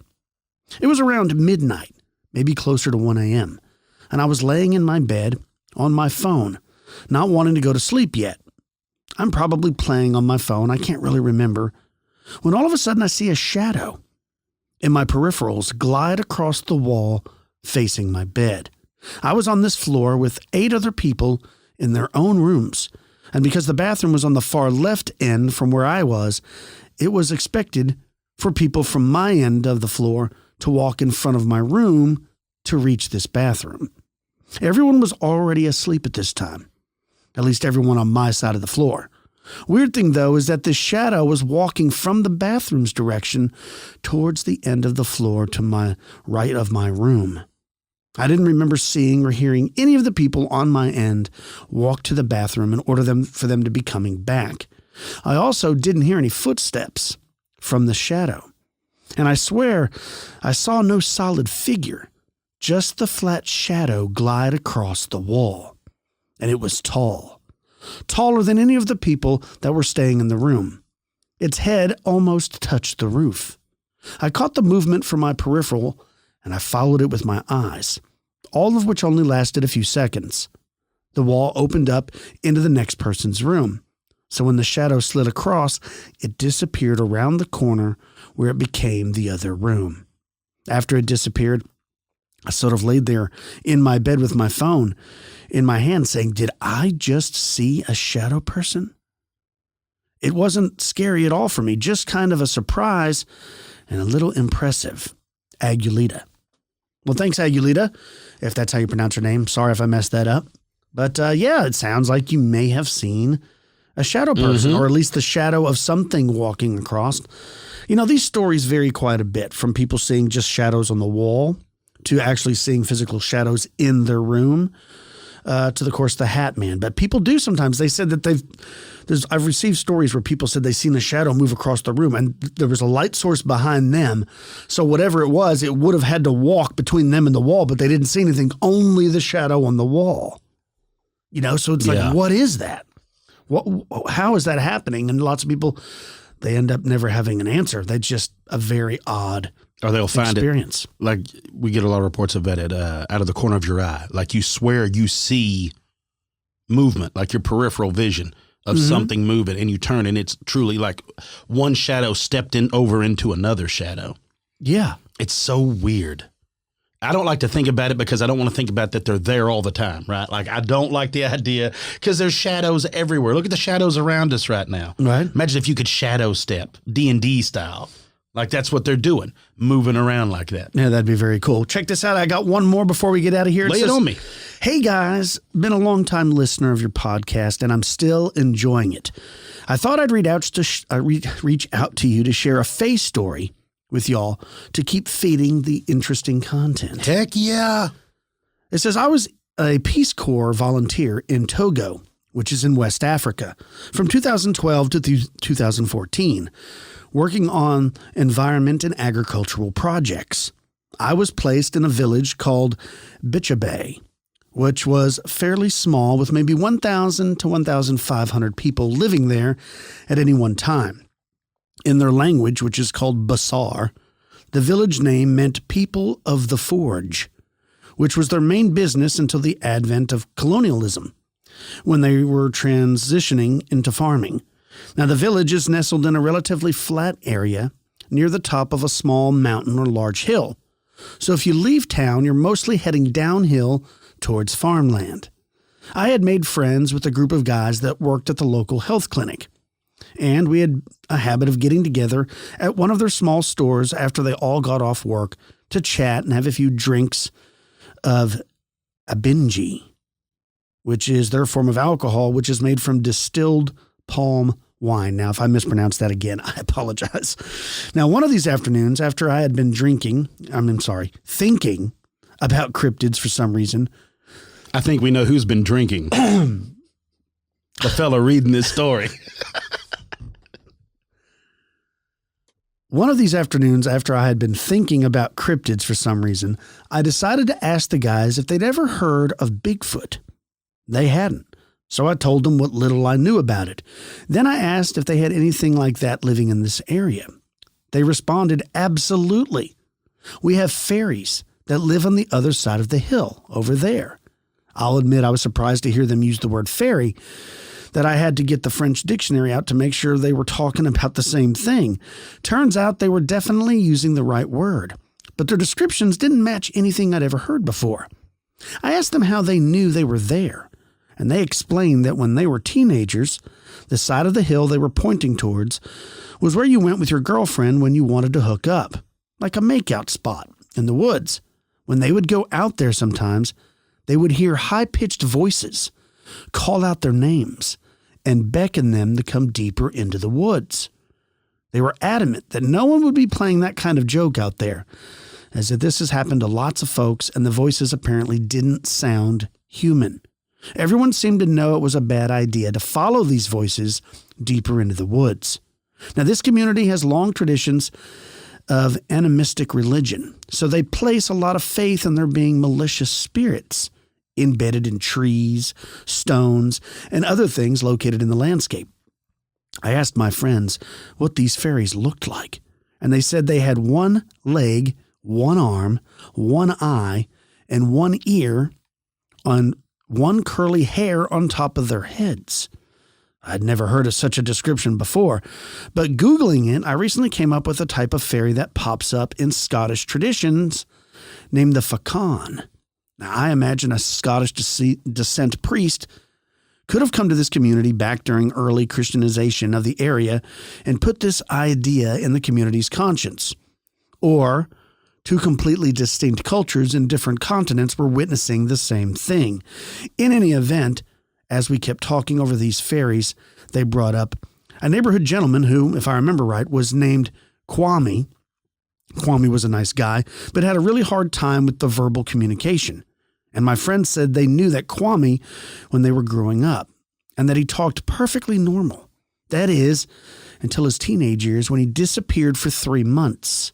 Apparently, Kwame up and vanished after going to the side of the hill that we'd been talking about one night, and wasn't found until he popped up in a village 30 kilometers away 3 months later, at which point he had completely forgotten how to speak. He'd gotten back some of his speech skills over time, but he was far from fluent. Everyone seemed to agree that the fairies were responsible for this, and it matches some of the details regarding fairies I've heard y'all talk about on the show. I'm not sure what to make of this whole thing. If the story, like so many others, has been created by parents to keep kids away from the dangerous area, then there should have been some natural danger, like a river or cliff over there. But there wasn't. That section outside of town was no more perilous than any other. And they didn't think the fairies were all around in the wilderness, just on that one section of hillside. All I can personally guarantee is that this story is that Kwame was a real person and that he really had trouble communicating. I hope you enjoy this, Mike. Wow. Right? I've never heard of a description of a fairy quite like that. But you're right. This fits in line with so many other fairy stories is they're trying to lure you in the woods, right? And don't ever listen to them. Don't ever take food and drink from the fairies. Sounds like this Kwame guy did. He disappeared for 3 months and I forgot how to talk. Makes me think of the missing people. Right? It makes you wonder. Man. Well, and they said it's not everywhere, just in that one little part. Well, maybe it's in the mountain itself. Maybe that's the doorway, right? Like you go into one little parts of the woods, but then there's like a little tiny cave entrance, and then that's where you go down into it. Poof, they got you. You're absolutely right. They got you. And that's why I like these stories. Yes. It doesn't make any sense, but I appreciate everybody sending those in. If you want to share, send in your story to share with us and the listeners, email the show, expandedperspectives@yahoo.com. You can call the show 888-393-2783. That's 888-393-BRUD. Before we get out of here, let's thank our sponsors, Illumi Labs. Microdoses available nationwide. All you have to do is go to microdose.com and use the promo code EXPANDED. That's EXPANDED to get free shipping and 30% off your first order. Also, Mint Mobile. To get your new wireless plan for just $15 a month and to get the plan shipped to your door for free, go to mintmobile.com/expanded. That's mint, M-I-N-T, mobile.com/expanded. Cam, what do you got planned for the rest of your week? I'm going to work still on those videos. I'm going to go shoot my bow some more with my son this weekend. And that's about it. Whatever my wife tells me to do. Now that is a good answer. Right? Whatever she needs. Because during hunting season, it's one of those things. She's definitely a hunting season wife, right? Like she knows that I'm not going to be around a whole lot. But when it's over, whatever she needs done, I'll take care of. But now she was laughing because I'm getting back into 3D archery. Like we had such a good time. And so we're going to start going and doing that a lot. And I had posted a picture on my Instagram of doing it years ago, back when the kids weren't, like my son and my nephew there that's with us are 5, I think, in that picture. And they'll be 30 this year. So, yeah, it's got a little age on it. No beard, I saw in the photograph. No, right? baby-faced Cam right there. I'm not smiling, but you can see dimples maybe a little bit just because I'm fat, got my fat cheeks out. So that's why I had to grow this beard in. Then I got you going, got you hooked. So now you've got all the talking about your arrow building. And then we got D&D. So archery and some Dungeons and Dragons. We get to see one of our fellows was out last week. He had to stream in. So yeah, he'll be at the table tonight. We'll be able to give him a hard time. Well, I hope everybody out there has a good week. That's about all the time we have for this show. I'm Kyle. He's Cam. Peace, y'all.